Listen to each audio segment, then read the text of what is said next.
All right, so we'll go ahead and start by setting our motivation.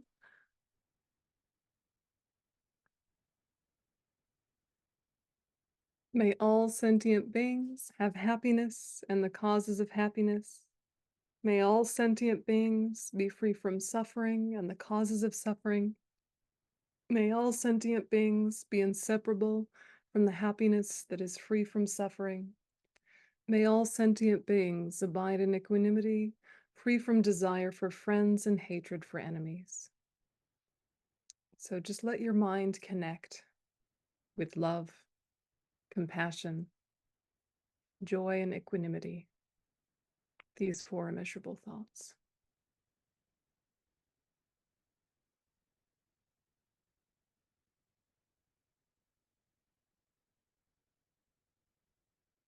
And refuge in bodhicitta.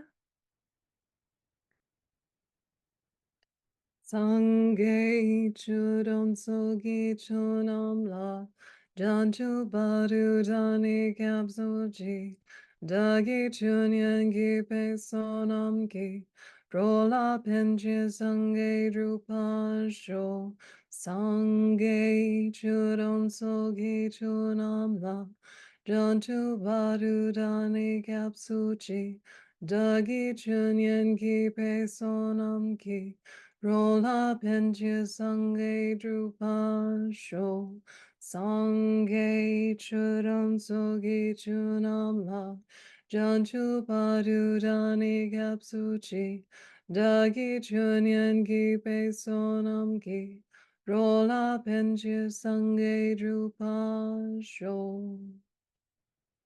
And letting your mind connect with that refuge, that bodhicitta.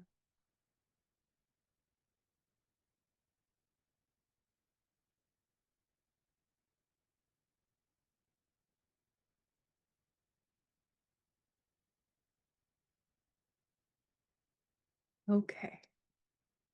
So last time we started at the very beginning of the text of Geshe Chekawa, and we started with the preliminaries, and we don't need to go back through those preliminaries, but it's good to just remember that they exist and that they should inform everything else that we're studying. So just those key points of you have a perfect human rebirth. Don't forget that you have a perfect human rebirth. It's incredibly profound that you have a perfect human rebirth. It's not the way we're used to thinking of our life. We're not used to thinking of our life as perfect. We think of it as all full of troubles, internally and externally. And it's very important that we recognize that the suffering and the happiness actually both support our spiritual practice. So then we're also remembering that this is a great life, this is a perfect life for spiritual practice, and also is impermanent, is changeable. So we're remembering also that it could end today, just like that, and that young people die before old people every day. Yeah, healthy people die before sick people every day. We have to remember that. We know it intellectually, but because we have this innate grasping at permanence, as well as innate grasping at inherent existence, we just fixate on stability being possible and have this assumption that the things we see in our friends and family and on the news aren't going to happen to us. It's easy to just kind of be passive about your spiritual practice because it feels like you got plenty of time or you've got other things to do. And to prioritize the spiritual path, you need that remembrance that you have a perfect human life and that it could end at any time. We're just sort of remembering the scene that this falls under the genre of Buddhist literature called lojong. And lojong just means thought transformation or mind training. But what are you training it into? What are you training it out of? That becomes the important piece. So all lojong does emphasize tonglen, and we're going to talk a bit about tonglen today, giving and taking practice. All of it emphasizes it, whether implicitly or explicitly. And the point of tonglen is to develop bodhicitta. Okay, so this is your only real vocab to make sure you get your head around so that you don't get lost with other things. So lojong is Tibetan for thought transformation, tonglen, taking and giving, and bodhicitta is the mind of enlightenment. So this mind of enlightenment, most of you know this very well, and I used to drill you on it. So if you don't remember, then oh no, right? But most of you know that bodhicitta is this altruistic mind that seeks enlightenment in order to benefit all sentient beings, right? It's the mind seeking enlightenment, it's the mind seeking to become a Buddha. And you're doing that because that's the best place to be of benefit to others. Nirvana is not enough. And so then it gets described in terms of conventional bodhicitta and ultimate bodhicitta, but you'll also see it subdivided into aspiring and engaging, and that relates to conventional bodhicitta for the most part. So more on that soon, but here's where we were. The actual practice, training in the awakening mind. The awakening mind is another way of saying bodhicitta. And it gets subdivided into ultimate and conventional. And ultimate comes first in this text, but there's a very strong tradition to swap it because conventional is really what you should practice first as a beginner. Beginners probably shouldn't practice ultimate awakening mind as their first step unless they have very strong imprints or very sharp faculties. Okay, so when we talk about these two divisions, method and wisdom, or gathering the two accumulations, just remember what you already know, that the content gets divided into method and wisdom, the two wings that lead us to enlightenment. So method, the practices like loving kindness, compassion, tonglen, etc. Here, relative bodhicitta in general. Wisdom is the practices to realize the emptiness of inherent existence, of self and phenomena. Here in this text, the practice of ultimate or absolute bodhicitta. Okay, so relative bodhicitta is just what you would expect it to be. It's just the bodhicitta that you know, the main Mahayana motivation with two aspirations, to become enlightened for the benefit of all sentient beings. These aspirations become a main mind or primary consciousness through study, deep conviction, repetition, and meditations. So why do we want it? Why do we want this mind of enlightenment? Why isn't it enough to just be a good person, trying to get through the day, trying to be ethical, trying to stay out of trouble, just being a good person? Like, what's the point of this big aspiration? And even the big aspiration of I want to become a Buddha, is that sort of setting ourselves up for failure? Is that triggering our perfectionist tendencies? Is that problematic in some way even? Like, we want to ask these questions and just not go with it and think, oh yeah, bodhicitta, sure, yeah, that's nice. We really want to unpack what is the point of such a grand goal? We really want to ask this question. So the point of such a grand goal, what does it do when you do it right? What does it do when you have the big picture in your mind in everyday life? That's the question. When you're by yourself in your house, just trying to do housework, for example, and say it's housework you don't like doing. Yeah, it's housework you've been putting off. If you're doing it just because you're supposed to, or you should, or it's building up and it's just for you, it's kind of heavy. But if you have friends and family coming over, you, yes, have social pressure that wants to have a tidy house, but you also have a loving mind that wants it to be a beautiful atmosphere for people. So you might actually do those same chores with a more joyful mind because you're thinking of how to create a nice atmosphere for your loved ones to enter into. So big picture changes the everyday things when you're doing it right, and if you're doing it for performance or you're doing because you feel like you should or you feel some sort of pressure, that's not what we're talking about. What we're talking about is one of the problems of self-cherishing is that it makes your world small. And when your world is small, everything is annoying, everything's a big deal, things are out of proportion. Yeah, things are out of proportion. And so it really bothers you when there's a teacup not put away on the right shelf. It really bothers you if your neighbors are using the leaf blower. Like, it gets to you. Yeah. But if you're in big picture modality, like if something wonderful has happened in your life or something terrible has happened in your life, but something that made you widen, then those everyday things, you just roll with them. And you're like, oh, that's not where that goes. You move it. Oh, leaf blower, that's unfortunate. Moving on. It doesn't get to you. And so, what is a bigger picture than enlightenment?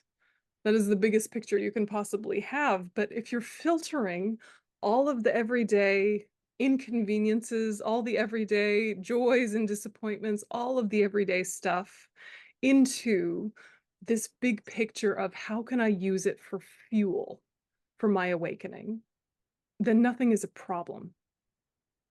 Yeah, or you can see the problems in a much different light and have this automatic flexibility that comes with it. So we already have some experience of this, of times when you've been really narrow focused and self-centered or insular, maybe times when you've been really isolated and felt disconnected from the people in your life. Then your stuff is carried differently. When you feel connected to sentient beings, that loneliness shifts and you can feel very, very connected even when you're by yourself. And we all know the experience of being surrounded by people we're supposed to relate to and feeling like an alien or feeling disconnected. Yeah, and they're supposed to be our loved ones. So it's not being around the people that makes you feel the connection. It's something to do with how your heart relates. So if you're practicing bodhicitta, you're practicing feeling related. Sometimes it's like most of our life is trying to make connections, keep connections, maintain connections. In Buddhism, it's like you're revealing the fact there has always been connection. Yeah, and then you can just breathe a big sigh of relief and feel completely held by humanity.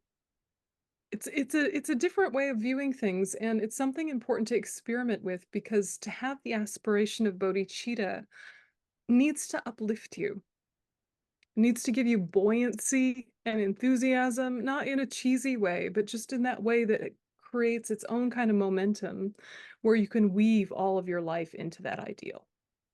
So having bodhicitta is a really important thing to understand because it's the point of the whole text is how to develop it. So where we need to start with is, do I like this idea? And of course, most of us have had lots of teachings on bodhicitta, and generally we like this idea very much. But it's good to revisit this simple question. Do I want to be perfect? Do I want to be omniscient? Do I want to be so perfectly equanimously compassionate? Probably, yeah, that'd be great. But like, give it a minute, make sure it's true. Don't just take it as an assumption. Yeah, and really to think, how would I be different if I didn't have any grudges, if my heart never hardened, if I didn't have these little niggling annoyances, these irritations, what it would be like to just live with my heart open, how relaxed, how happy you'd be, how beneficial you'd be to others, how easy it would be for others to be around you, the way all of that would create such a ripple effect in your life. Buddhahood sounds very cosmic, but make it real, make it somehow tangible. Just what would be different if it was still you, right? Still your mental continuum, but freed from suffering and freed from negative states of mind. Yeah. And then what about all your good stuff, all of your patience, all of your patience, all of your kindness, all of your kindness, your compassion, all of these qualities, but developed, not just incidentally here then when you remember them, but like stable. How beautiful it would be. And the mind will do whatever we train it to do.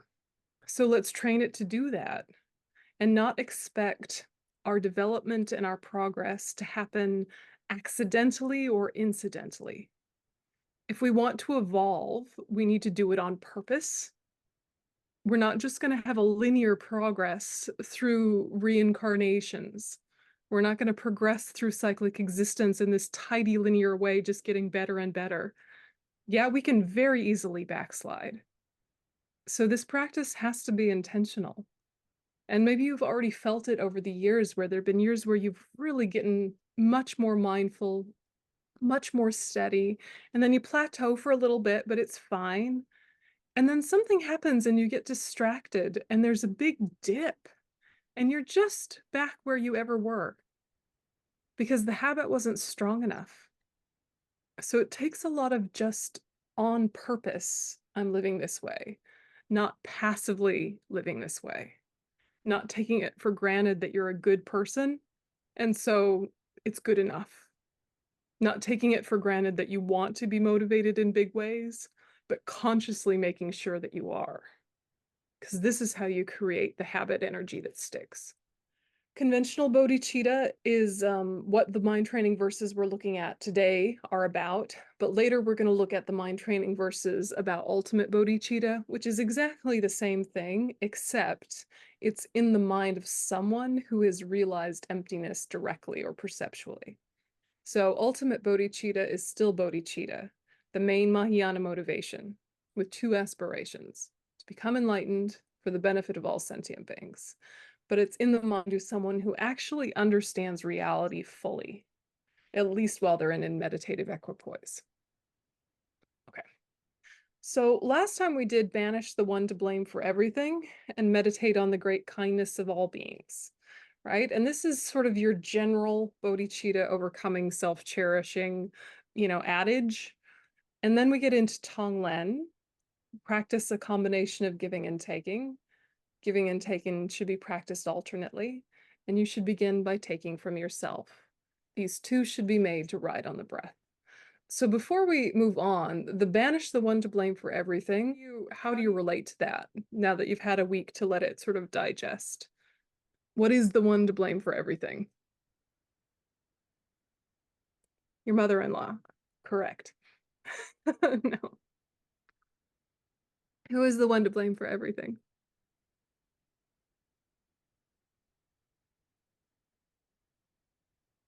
Not you. You're not the one to blame for everything. Piana's contribution, self-cherishing. Exactly. Self-cherishing, self-cherishing. So we got to know it. We have to know it. So self-cherishing is not the self, not at all. We have to feel it out experientially. It's the one that gets the feeling of being the hero or the villain or the victim. It's the one that feels hated or celebrated or ignored.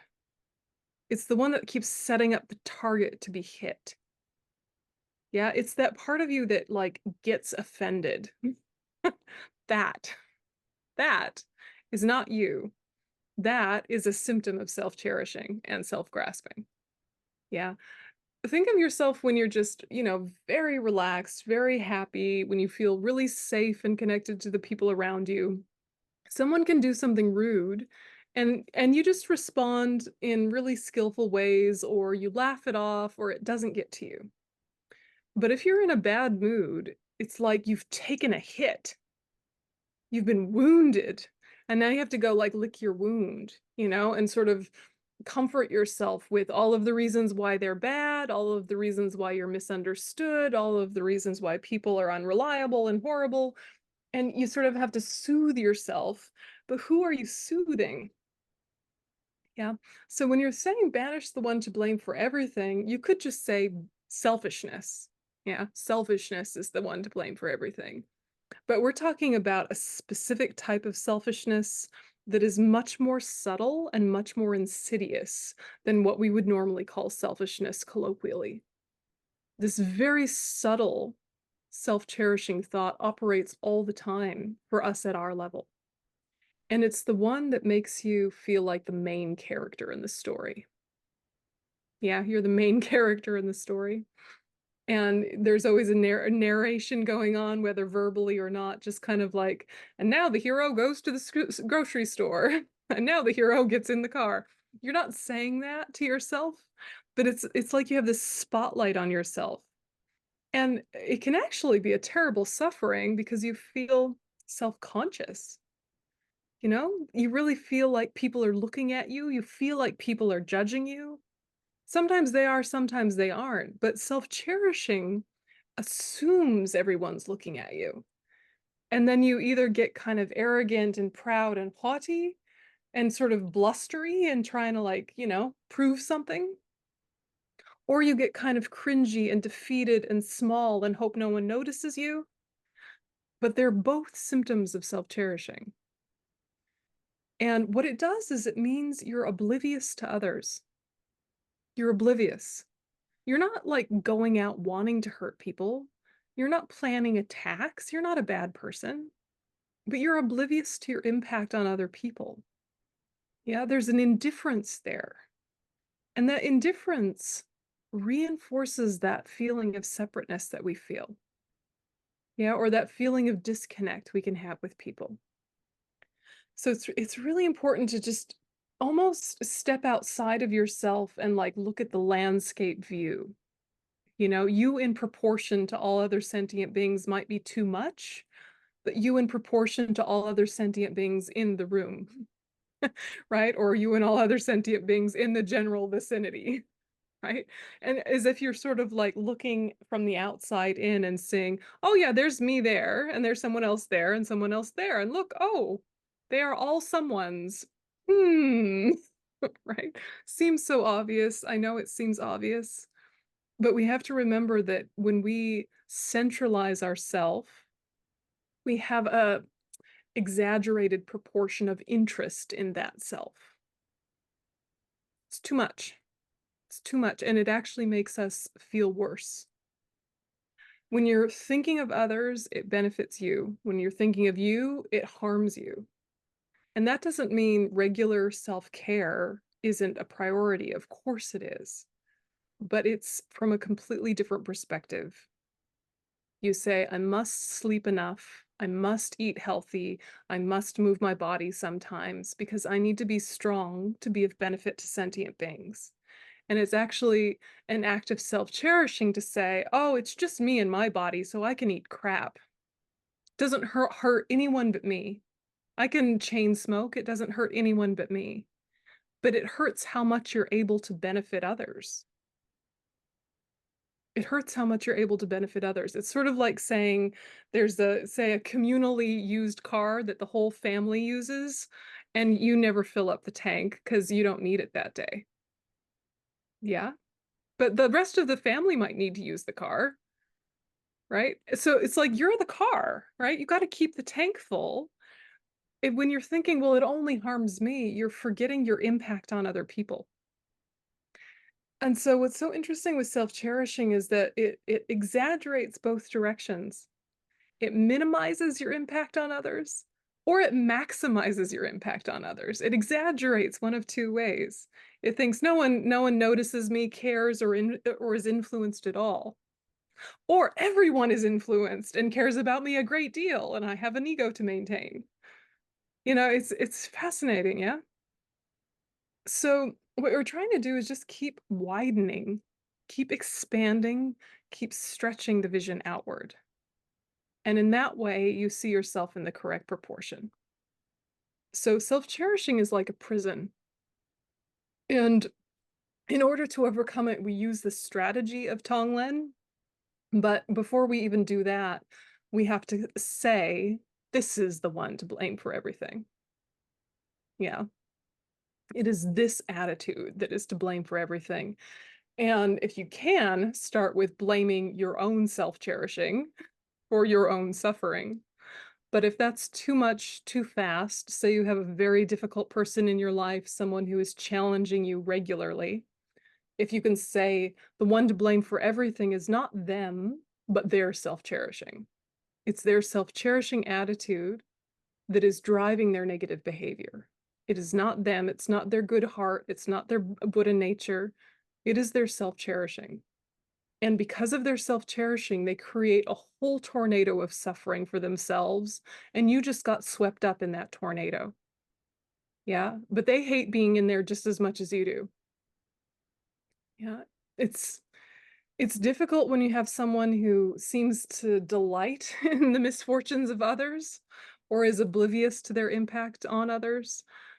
But if you can really step back from it and see the whole scene, you have to think the one to blame for all of this is self-cherishing. How does that sit, though? Do you feel resistances or questions or insights coming up? Is the one to blame for everything self-cherishing? Yes. Put your hand up so she sees you. Oh, yeah, yeah, please go ahead. What's the difference between self-cherishing and ego then? Ego usually refers to self-grasping.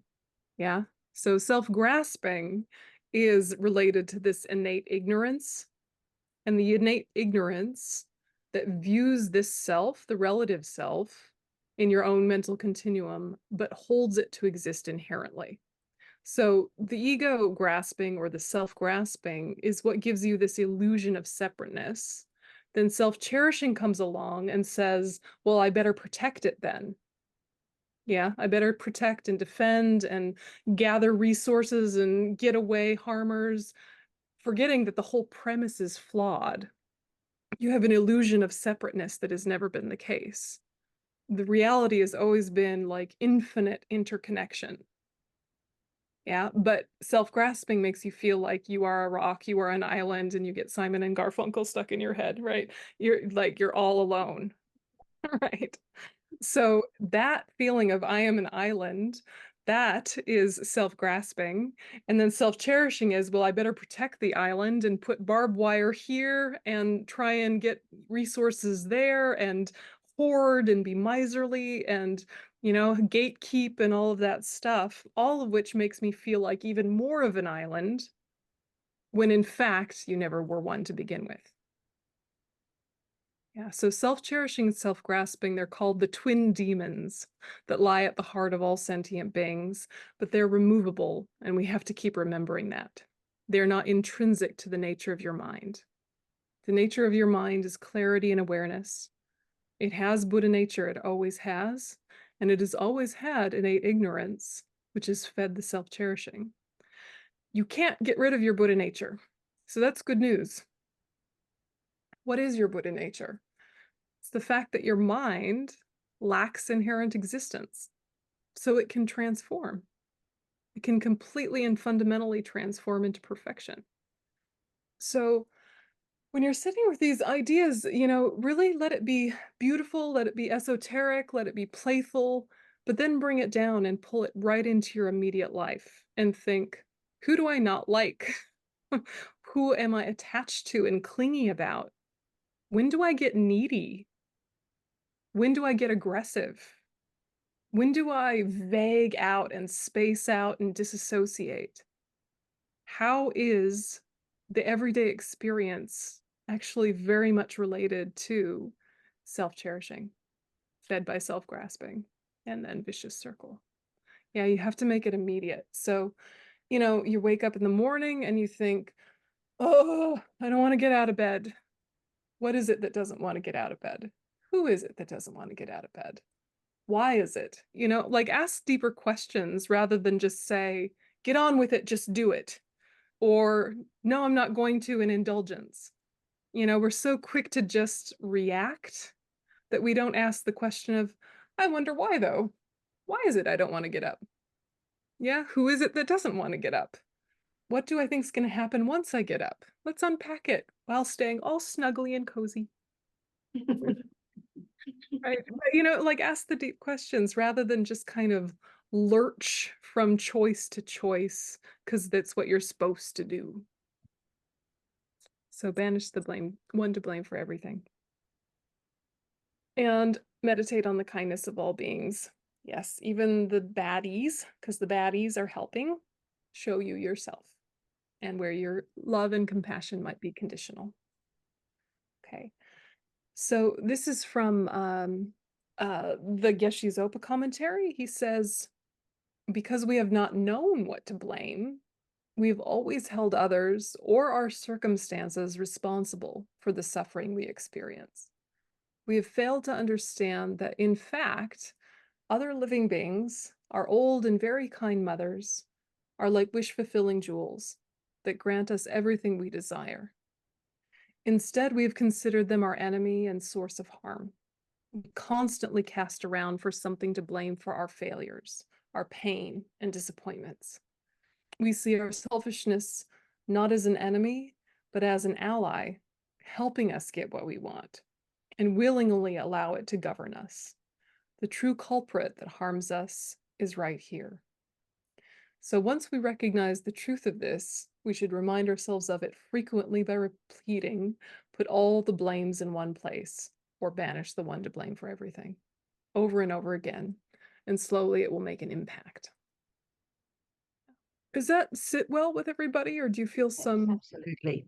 Yeah, Yeah. totally. Totally.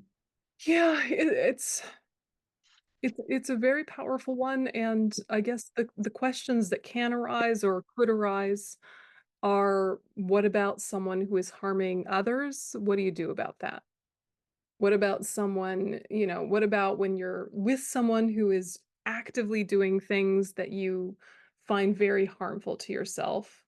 How do you banish the one to blame for everything when actually they could just cut it out and life would be better? What do you Mm, do in that case, right? yeah. You know, like, I don't know, say you've got like a really, really critical spouse and nothing is ever right. And they're always nagging at you and saying, why are you doing it this way? Do it that way again and again. And you're doing the best you can, but this is as good as it gets. And you wish they'd just lay off. Yeah, just lay off me. And so much of your life would improve if they were just a bit more patient and a bit more accepting and let you be. Can you picture a situation like that? Yeah. Then is the one to blame for everything self-cherishing? Yeah. And is it okay to say, could you give me a break? Yeah. Both things can be true. Both things can be true. But when self-cherishing is driving, it gets a type of insistence and a type of urgency. It Mm, gets an aggression to it that says, you have to, or else. Yeah, or else I'm out of here. Or if you don't, I'm just going to collapse into a heap of depression and despair and feel like a doormat. I'm going to implode or I'm going to explode, and those are my only two choices. When self-cherishing is up, that's what it feels like. When self-cherishing is settled, you say, is it a valid need? Is it a valid thing in terms of worldly experience to ask my spouse to give me a break and to stop nagging? And you kind of step back from it and you say, yeah, I think it's a fair ask, but I can't assume they'll take it well. So how about I just go in with a curious, collaborative mind that's ready for them to say, no, bugger off, right? So you're going in with flexibility. You're going in with a sense of collaboration. Already the chances are better that communication will go well. And if it doesn't have the same power to destroy your peace. mm. Could could that Yeah, be related to having attachment to a particular outcome? If you're still in self-cherishing, you're wanting it to come out a certain way rather than just stating your truth and yeah, then just trying to be present with it in an open-hearted way. exactly. Yeah, exactly. Right. Exactly. So, if you're sifting through things in your life that are, getting under your skin, there's really only a few that are deal breakers. That mean if this doesn't change, I'm going to need to not be in connection with this person. Mm, There are a few things where it's high stakes. If you don't stop gambling away all of our money, we're going to be poor and destitute. And so I'm going to give you some time to get your act together. But if you don't, I'm going to have to leave you because I've got to eat. mm, Yeah, right. There are a few things that are high stakes, but so much of our life we make high stakes when it's really not. And there's so few things more important than harmony. And it's tricky because if you're always the one doing the mind training and they seem to never work on themselves even a little, is that fair? What is fair to ask of another person? These are complicated questions. And mm, so we take these beautiful ideas and we take them to heart and we live them the best we can, but then we smack up against the complications of life. And when you smack up against the complications of life, that brings richness to the practice. But what it can do is make you confused and talk over the top of your experience, trying to get to the right answer from the mind training tradition, right? And so this is what we call spiritual bypassing, right? Where you jump over your experience to the conclusion. Like if someone is diagnosed with an illness and they tell you about it and you say, "Oh, well, it's your karma." Not helpful, right? That's not a helpful thing to say. Is it true that it's their karma? Yes, and also, let's not start with that. Let's start with compassion, please, you know? Mm, And also, is karma equated to fault? No, but that was in your tone, so cut it out. You know, all of these things. So what we need to do with all of this is to really sit with what is a pace that I can sustain, and what are ways I can be really boldly honest about where my capacity is not there yet. So you say, I would like to be able to accommodate any number of rude behaviors from sentient beings and for it to not destroy my peace. But actually, there are a couple of things that I'm not quite flexible enough yet. So I might have to express a preference. Yeah, I might have to say to the person in the movie theater, could you stop talking? You could mind train yourself through the whole movie with the person talking behind you and it's the one to blame for everything is why I'm so annoyed. I think that my silence is more important than their conversation. You could go a whole story of your thought transformation, and that might be very useful. And also, it might be useful to just turn around and be like, could you not? Could you just not? Don't use mind training in absence or in separation from your common sense. Have your common sense and your lojong be best friends and collaborate with each other. mm, So your common sense gets healthier and deeper and broader, but still carries with it practical things, everyday things that you've known the whole time before you ever met philosophy. mm. Yeah. Yep, thank you.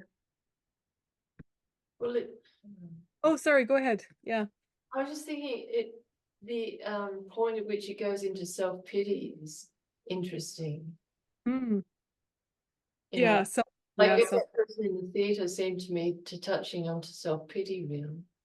Poor yeah. me, saddled with this. Yep. Because suddenly you've become the main character again. Oh, Yeah. You're the poor victim. Yeah. Yeah.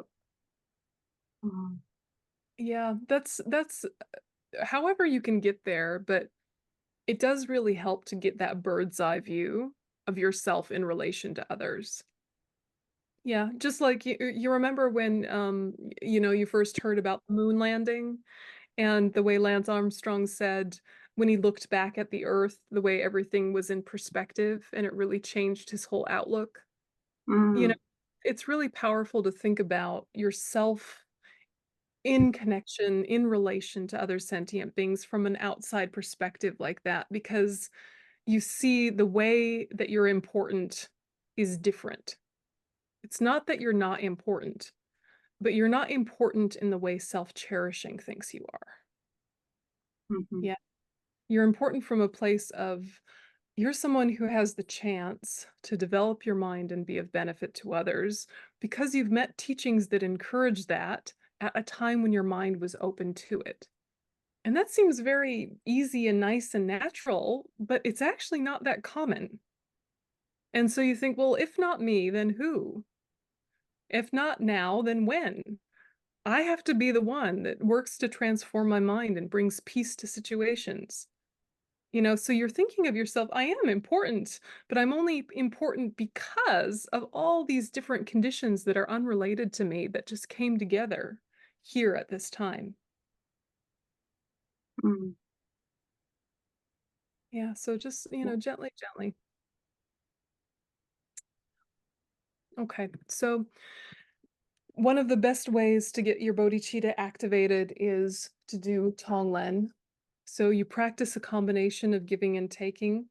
Giving and taking should be practiced alternately. You should begin by taking from yourself, These two should be made to ride on the breath. So the first one was kind of just describing mind training in general, the way to develop bodhicitta and overcome self-cherishing. This one is very specific and pointed. So Geshe Chekawa says, exchanging self and others means switching these two so that instead of being primarily concerned about our own happiness, we become more concerned for that of others. And instead of neglecting others, we neglect ourselves and strive for enlightenment for their benefit. So that's tricky, right? Neglect ourselves. You don't want to neglect yourself. That doesn't what it's not what it sounds like. It's not what it sounds like. It's neglect that kind of obsessive, fiddly, constant monitoring of, am I okay enough? Mm. Yeah, so, you want to be fed and watered, very important. You want to be well slept, right? Very important. You want to move your limbs a little bit, so, keep it all working. But more than that doesn't need to be so specific. And sometimes we have dietary restrictions, and sometimes we have medications, and sometimes blah, blah, blah. That's fine. But we get so nitpicky about what we need in order to feel content and happy and correct in our body and correct and happy in our mind. We're forever in too much, not enough, too much, not enough. Yeah. And so to neglect the self means to neglect that obsessive self that just won't stop fidgeting. Yeah, whether we're literally fidgeting physically or just mentally, we're just hunting for entertainment. It's like, actually, let it go. It'll never be balanced perfectly for more than a few minutes anyway. And actually, if you think about others, your own little niggly needs relax themselves naturally. Yeah. So to neglect ourselves doesn't mean literally to neglect ourselves. It's to neglect that kind of obsessive way. And so there's a connection between self-cherishing mind and self-grasping, or grasping at true existence. The self-grasping mind is the actual root or fundamental cause of all samsaric suffering, but is very closely followed by the self-cherishing mind, which arises on the basis of self-grasping, and itself serves as the basis for all other delusions. So then Venerable Pema Chodron, who we know and love, she says, although there are many ways we can approach Tonglen, the essence of the practice is always the same. Yeah, so whatever variation you come across, remember the essence is the same. We breathe in what is painful and unwanted with a sincere wish that we and others could be free of suffering. As we do so, we drop the storyline that goes along with the pain and feel the underlying energy. And we completely open our hearts and minds to whatever arises. And then exhaling, we send out relief from the pain with the intention that we and others be happy. When we are willing to stay even for a moment with uncomfortable energy, we gradually learn not to fear it. Then when we see someone in distress, we're not reluctant to breathe in the person's suffering and send out relief. Okay, so it's really just in-breath compassion, out-breath love. In-breath compassion, out-breath love. Compassion is may they be free of their suffering, so you're taking in their suffering. Love, may they have happiness, you're sending out happiness. It's a mental attitude, and it can ride on the breath with or without visualization. You can bring in visualization if you like, but start simple if you're new to it, or start simple if you're rusty, if you haven't done it in a while. And just really think what happens to your heart if you do the opposite of what self-cherishing wants. Self-cherishing says, I must protect myself from all discomfort and inconvenience at all costs, right? Discomfort and inconvenience must be avoided. That is the mission of my life. And sometimes to sprinkle in entertainment and then die. Yeah, that's kind of the mission of self-cherishing, and it's a bit poignant, right? But lots of people do it, and we are lots of people, right? So it's important to just sit with, what if I did the opposite? What's the worst that could happen, right? you'd be a little bit more uncomfortable for a minute, oh well. But what's the best that could happen?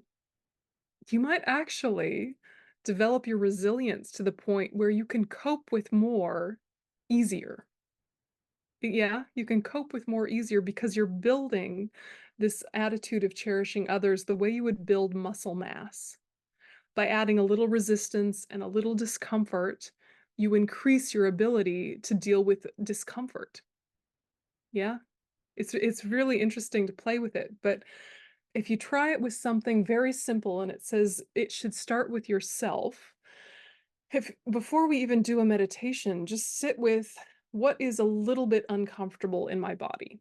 Just a little uncomfortable, because I'm guessing every single person in this class has something a little uncomfortable in their body right now.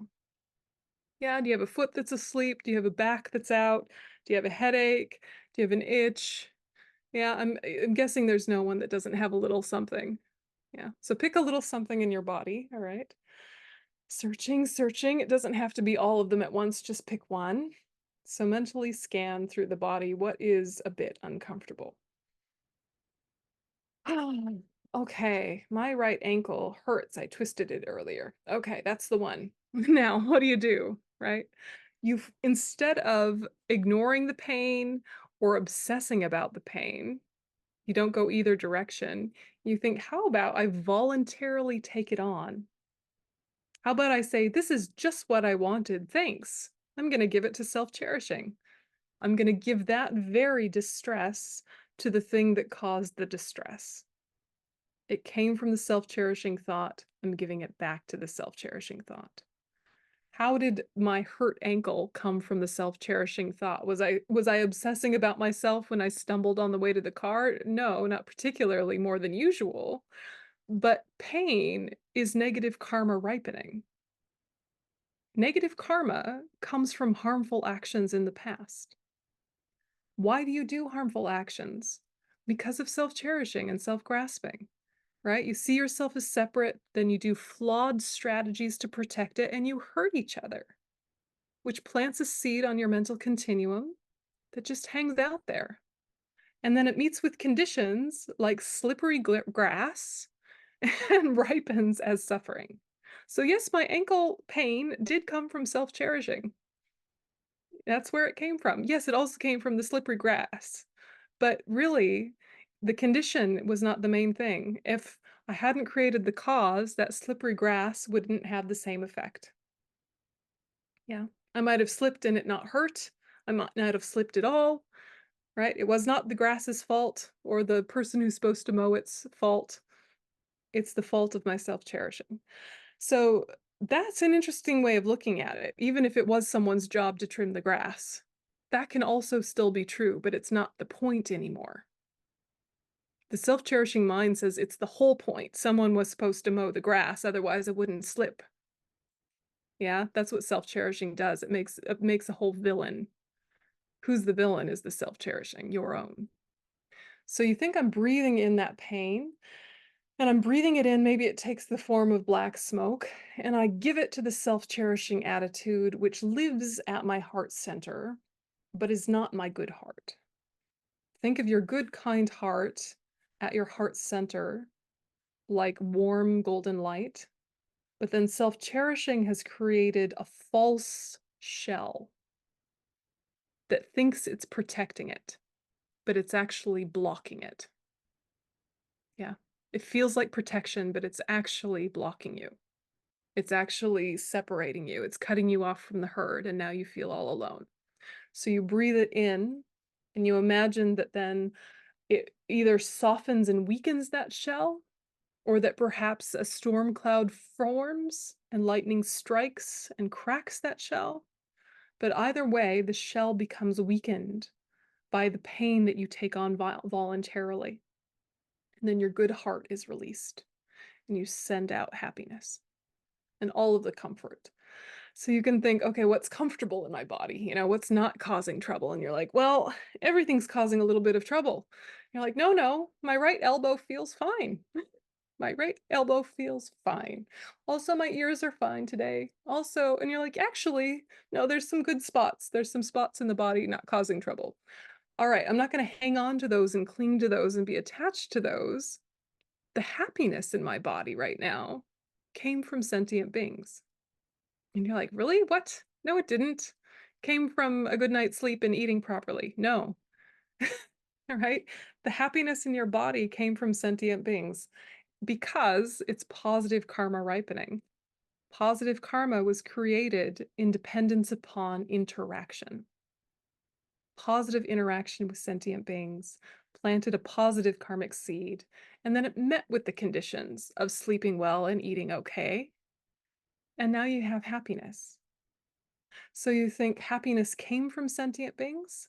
I'm going to give it back to sentient beings. Yeah, suffering came from self-cherishing, give it back to self-cherishing. Happiness came from sentient beings, give it back to sentient beings. Did I lose anybody? It's radical, right? It's radical, and if you do it too literally without unpacking the why, you can get a bit, confused.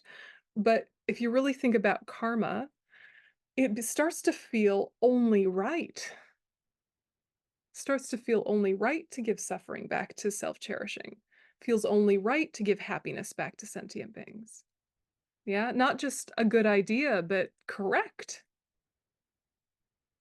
So it's something really unique about this particular strategy of Tonglen.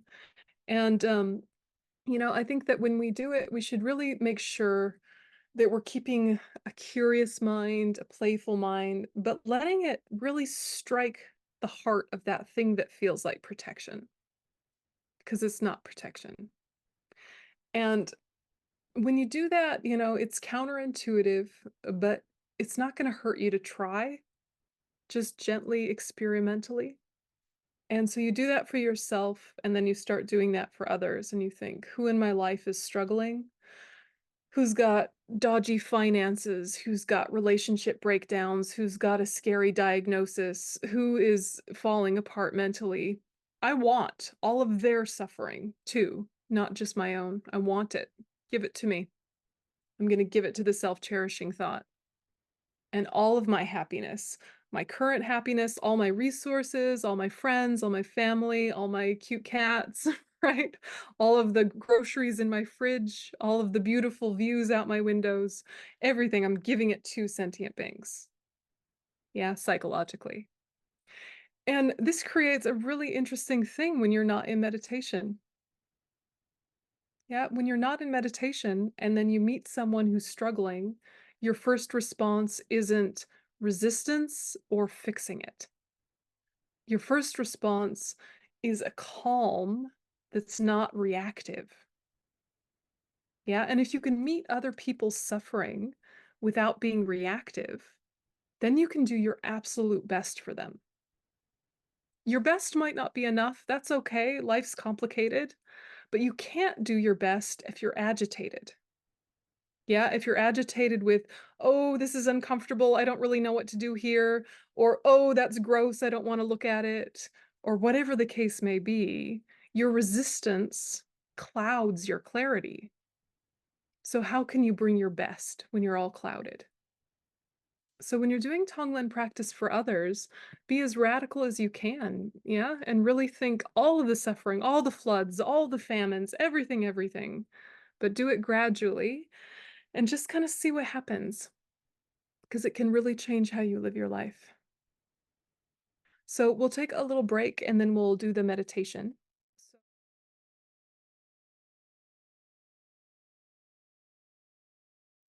So get yourself into a posture for meditation.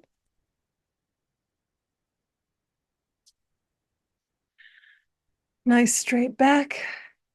If you're in a chair, if you can scooch a little bit so that you're not relying too much on the back. And just take a minute and balance yourself so that it feels easy to sit up and down.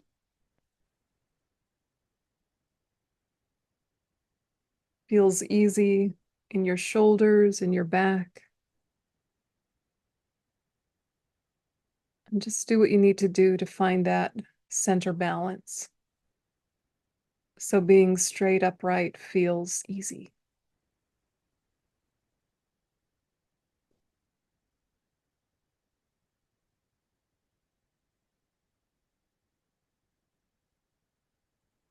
And for a few moments, just focus on the breath or a different object of single pointedness that feels comfortable, like the sensation of your feet.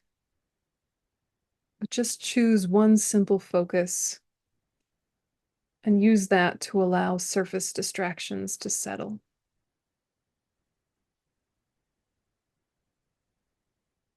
The breath or something else used single pointedly.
And whenever you get distracted, just consciously disengage and come back to the breath or whatever your object is.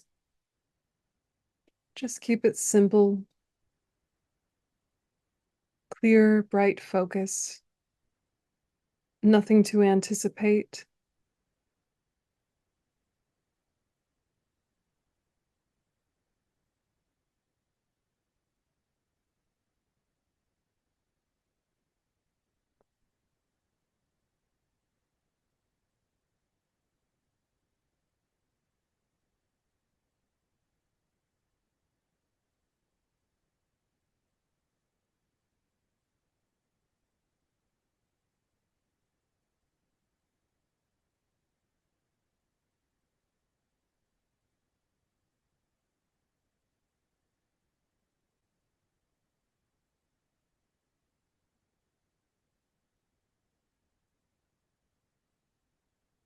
And as the mind starts to settle, revive your motivation from the beginning of class. Whatever words strike you, something altruistic.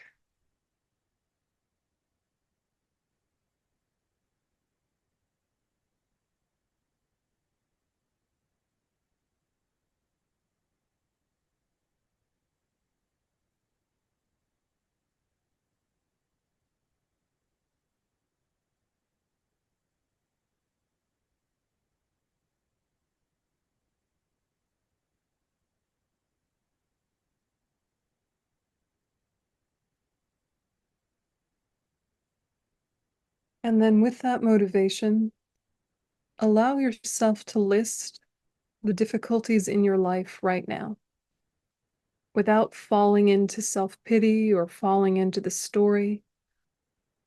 Write them like a laundry list, like a to-do list, like a list on your refrigerator. Just name what's hard with your body, what's difficult with your mind, what's going on in your relationships that is problematic. Anything that you find difficult, let yourself name them to yourself. Unedited.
things that are a big deal, things that are a little aggravating, everything in between. Just allow yourself to list it.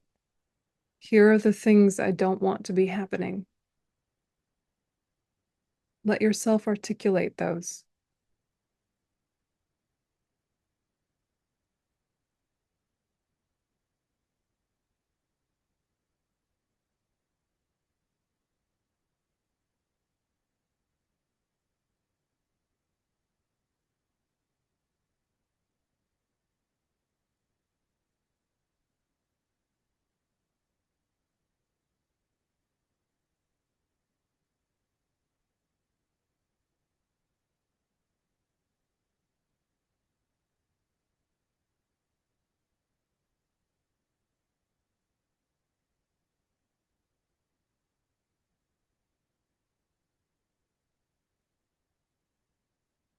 Sort of hold that list to one side and remind yourself of some things about that. Remind yourself that resistance to all these difficulties doesn't make it better.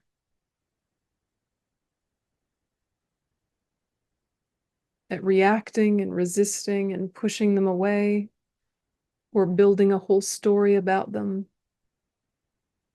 collapses your creativity, makes you too agitated to problem solve.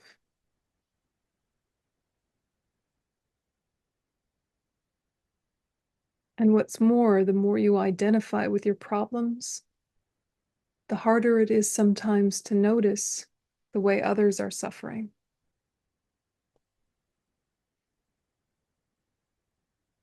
And so imagine instead of resisting, you voluntarily take on all these troubles and you give them to the self-cherishing attitude,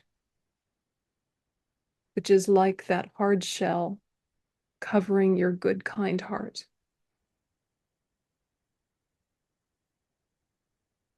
This pain and suffering and difficulty came from the self-cherishing thought. Give it back to the self-cherishing thought. And so focus just on the in-breath for a while. Imagine breathing in the list, making it voluntary, seeing it as fuel for practice, seeing it as useful, using it to weaken self-cherishing. Breathe in the list of all your troubles. Give it to the self-cherishing attitude, weakening it.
Really feel as you breathe in that your resistance is lessening, your reactivity is softening, agitation settling. Instead of these being things you don't want, deciding they're things that are useful.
And now switch and think about the good in your life. Think about what's going well, the health that is in your body, the strength that's still there,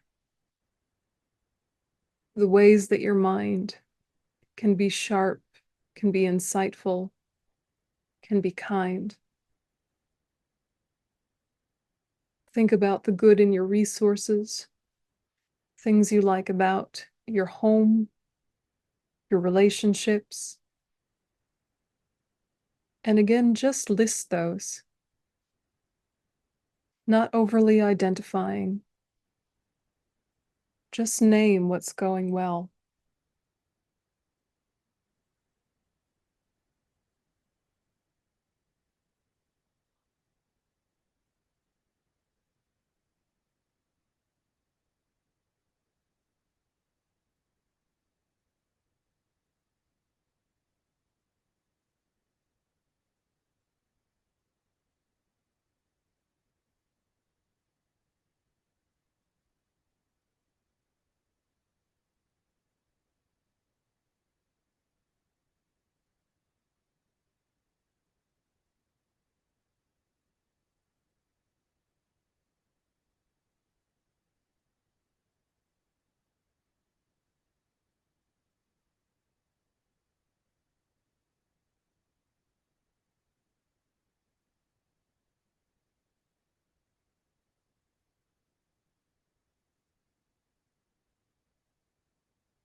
And as you name those good things in your life, let yourself feel the various forms of attachment and clinging you might have to them.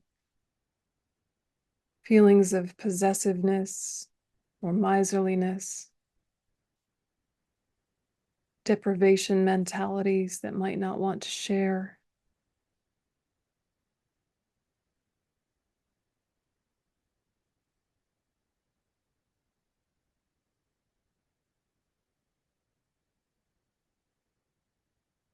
And tell yourself some things about this happiness. Tell yourself about how all of this happiness is positive karma ripening that came through interaction with sentient beings.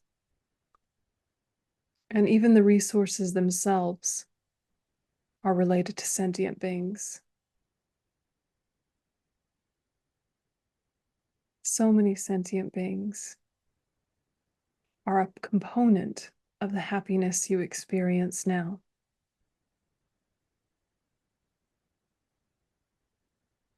Even those you've never met, like whoever built your house or the roads near you.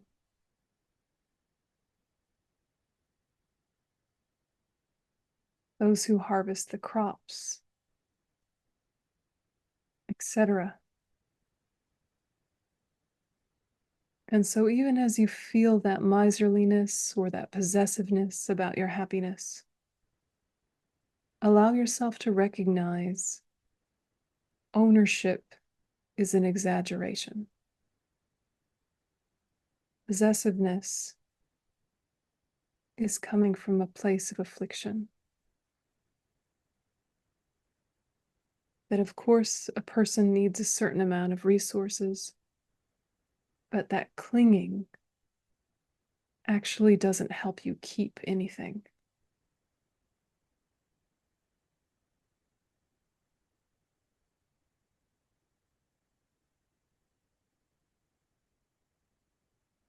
And so see if you can imagine voluntarily giving these things away, sending your health, sending your insights, sending your resources, your relationships, your environment. Send them out. Release them back to sentient beings. They came from sentient beings. Give them back to sentient beings. And let that attitude ride on your out-breath. Sending on the out-breath.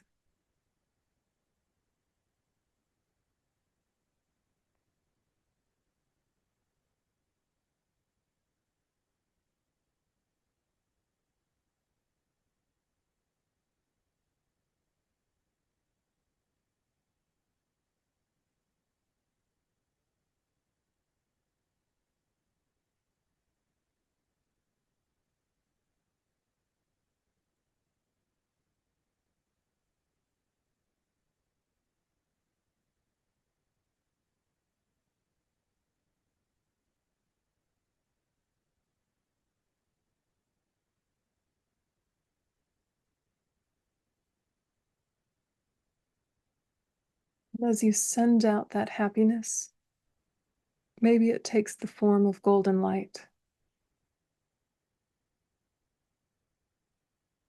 And imagine that that happiness, all of those resources, those supports,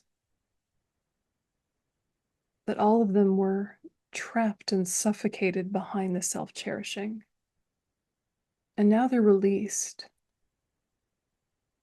And even as they're released, they fill you even more completely than before.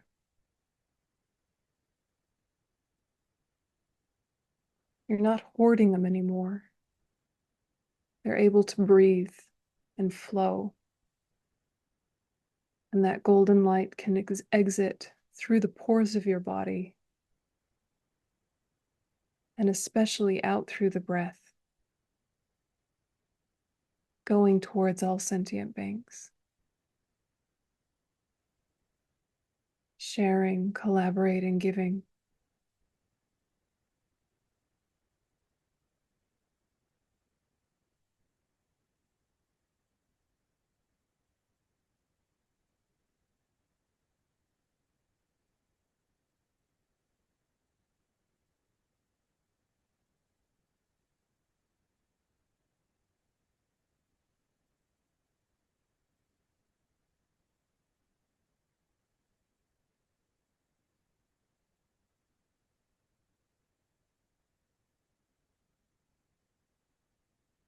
And so now moving on, just allow the idea of giving and taking to settle simply on the flow of your breath, both directions. And so in breath, compassion, taking suffering. Out breath, love, giving happiness. Come to its simplest form, letting it flow with the breath. In breath, compassion. Out breath, love. In breath, taking suffering. Out breath, giving happiness. And spend a minute just getting that simple flow going with both directions of your breath.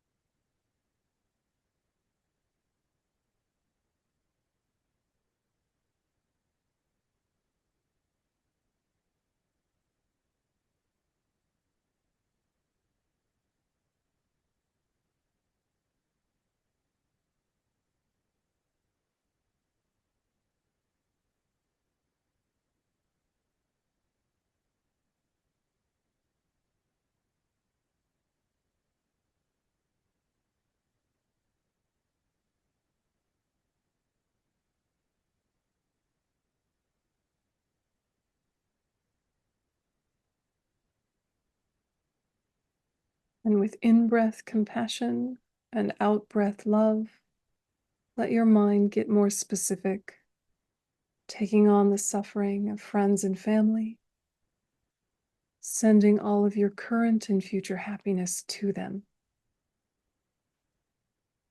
And so get more specific about individuals or groups.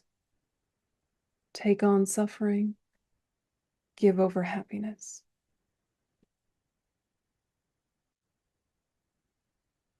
Individuals or groups that you know and can relate to.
And expand to now include people you don't know and groups you don't necessarily relate to.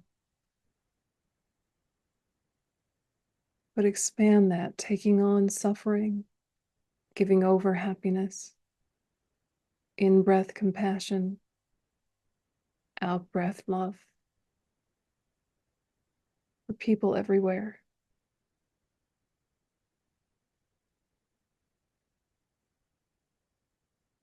You can think of places in particular strife. Maybe those suffering in the Middle East or in Ukraine. Or you can think of general groups you know struggle. People without homes, people suffering from severe mental health issues. Just let your mind move around to the sufferings of humanity and take them onto your self-cherishing attitude. And give them all of your happiness, present and future. Warm, radiant golden light.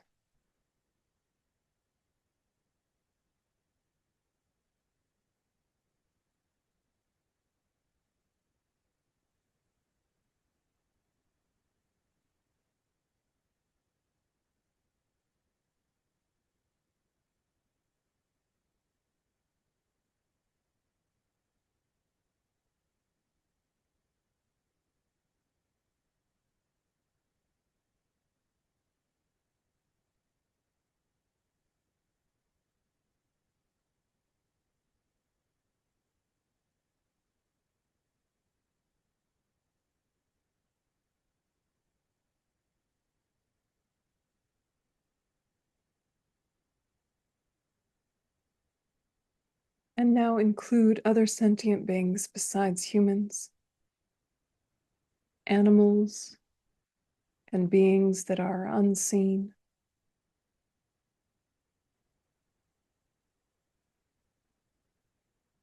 See if you can include the suffering of all sentient beings of all 6 realms, taking on all of that on the in-breath,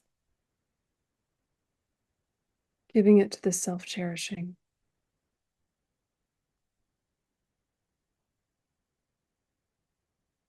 Sending all of the happiness, present and future, to all realms.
Imagine with a few more breaths that self-cherishing has been completely weakened such that it collapses,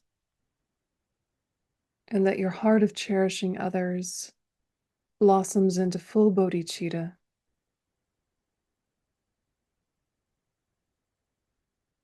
filling your whole body, your whole mind, radiating out.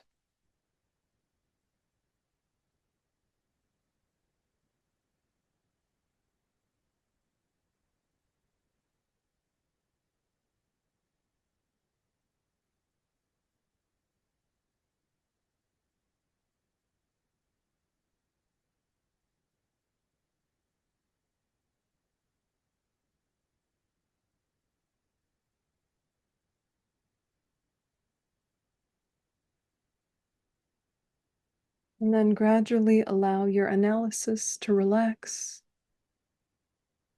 and your focus on the breath to relax and release. And imagine you're holding that attitude of bodhicitta as the essence of the meditation, able to carry it with you off of the cushion.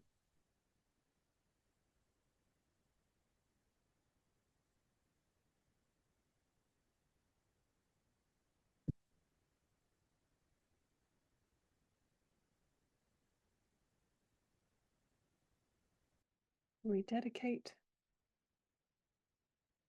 Jonchu Sencho Rinpoche, Ma Ke Panam Ke Gyochi, Ke Panyam Pa Me Payam, Kone Gondu Pelwa Shom.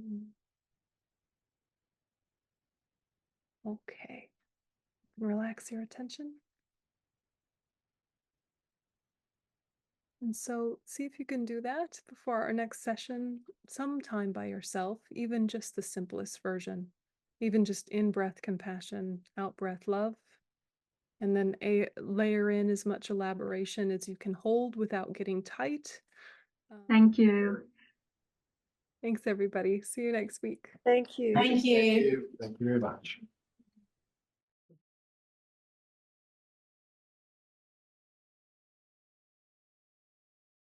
Now, I just want to show you how many cool resources there are for this text. So Start Where You Are by Venerable Pema Chodron is actually on this text, and it's really good for those of you that are not familiar with Buddhist terminology.